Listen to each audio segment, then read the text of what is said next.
Hello les geeks, c'est Aldric de GameGeek et bienvenue sur la chaîne YouTube de GameGeek. Après une semaine de pause et donc sans épisode, Digimon Adventure revient aujourd'hui au Japon et en simulcast sur Crunchyroll puis ADN avec son 40e épisode intitulé But le tir de la victoire. Un épisode centrique sur Sora, car si la jeune fille est aux côtés de Taichi depuis près d'une dizaine d'épisodes et que les scénaristes ont bien décidé de s'occuper de son développement, dans cette deuxième moitié de la série, elle n'avait pas encore eu d'épisode rien que pour elle. L'erreur est corrigée et suit la logique de tous ces derniers épisodes qui se sont vus centrés sur Koshiro, Mimi, Yamato, Joe et enfin Sora. Dès le départ, on nous plonge dans une petite partie de football improvisée avec Taichi et Sora qui tentent de jouer avec plusieurs des Digimon du groupe.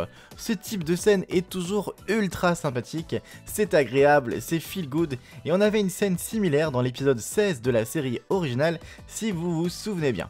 Autre trait emprunté à la série mère et que l'on retrouve dans le reboot, c'est le passé de Sora et Taichi. Ici aussi, ils font partie de la même équipe de football depuis l'enfance, ils sont donc très amis et peuvent compter l'un sur l'autre depuis quasiment toujours. C'est l'un des reproches que l'on peut facilement faire à ce reboot, c'est le manque de développement ou de construction de ces personnages. Ici, le tir tente d'être corrigé et j'ai trouvé ça vraiment ultra sympa. Une fois encore, les flashbacks de leur partie de foot étant enfant pouvaient rappeler ceux du 16e épisode de la série originale. Ce qui m'a également beaucoup amusé dans cette scène, c'est de voir des Digimon comme Tantomon essayer de comprendre les règles du jeu et y jouer sérieusement. Pendant ce temps, les autres sont au repos à leur manière, Mimi et Palmon font bronzette, Joe semble étudier ou râler, je ne sais pas trop, Koshiro est sur son ordi et Takeru et Hikari se rapprochent déjà, tant ils passent du temps ensemble, ce qui est logique vu qu'ils sont les deux plus jeunes du groupe. Mais lorsqu'une île flottante apparaît au-dessus d'eux et qu'un fruit goûteux et délicieux en tombe, Taichi, Agumon, Sora et Piyomon décident de s'y envoler pour en récupérer d'autres afin de satisfaire l'appétit de tout le monde, et c'est plutôt cool de les voir penser à des besoins aussi primaires que comment on fait pour se nourrir quand on est 16, car oui, c'était des petites choses qui nous manquaient un peu dans en tout cas les premiers épisodes de la série. Avant de m'attarder sur Sora et Taichi au cœur de l'épisode, restons un peu sur l'autre groupe qui va les attendre. Du ciel va tomber un objet étrange qui là va nous rappeler l'épisode 7 de la série originale, un frigo. Sauf que tout l'épisode sera prompt à débat pour Yamato, Mimi, Joe et Koshiro qui essayent de savoir ce que peut bien refermer ce fameux frigo. Et est-ce qu'il faut l'ouvrir, est-ce qu'il ne faut pas l'ouvrir?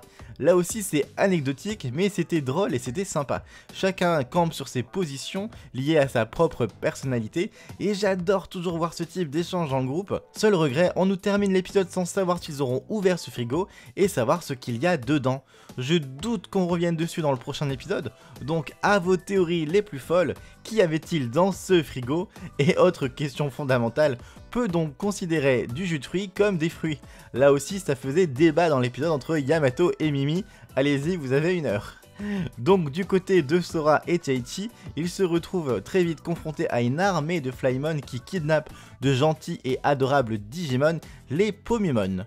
Des sortes de petits oiseaux roses qui pourraient presque s'apparenter à Piyomon. Ces Flymon veulent les transformer en fruits.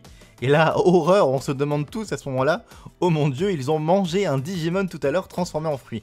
Alors, on nous rassure assez vite en nous affirmant que non, c'était un fruit différent, mais le propos reste assez glauque tout de même, et je vous avoue que pendant un petit moment, j'étais un peu mal à l'aise en mode « Ouais, ils ont mangé des Digimon fruits ?»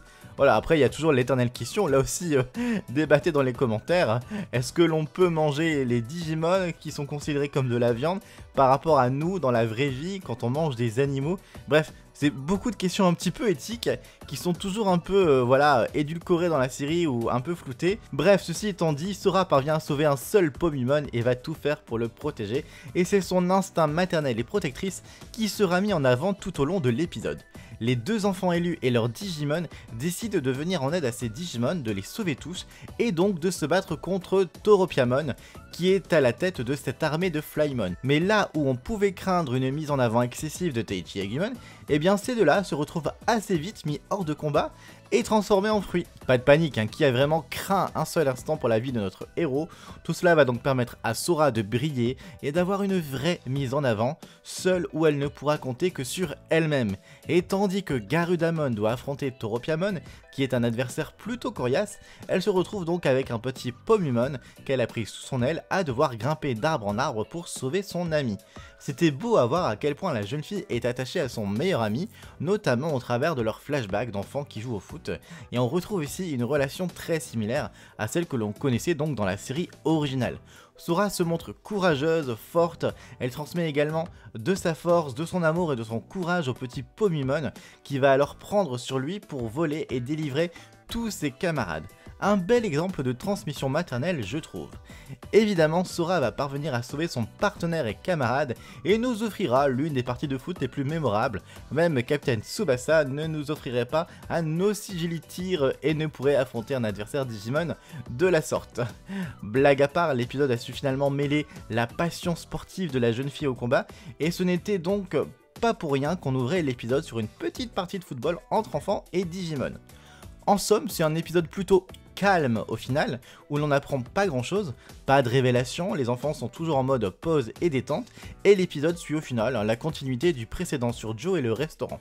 Je sais que cet épisode va donc être un peu mal aimé par ceux qui ne veulent que de l'action, du combat, une grosse avancée, des révélations de ouf, mais une série avec 16 personnages principaux se doit aussi de poser le rythme et le cadre de temps en temps pour permettre un très bon développement de personnages. Sora sort tout de même gagnante de l'épisode, et vu le très mauvais départ pris dans la série, c'était vraiment pas une chose aisée. Donc apprécions tout de même cela, même si la frustration de ne pas savoir ce qu'il y a dans le réfrigérateur me guette énormément. C'était tout pour aujourd'hui. Au rayon pub de Digimon, n'hésitez pas à regarder les épisodes du Fandub, une nouvelle adaptation française de Digimon. Le lien est dans la description et aujourd'hui sort le 11e épisode. Digiduo, lien dans la description pour plus d'actualités et d'infos Digimon. Tifalia, lien dans la description comme vidéaste de qualité. Et Digimon Trash Talk pour parler entre amis de Digimon sur Facebook. Et également le Discord Digimon France pour parler entre amis de Digimon sur Discord. A très bientôt.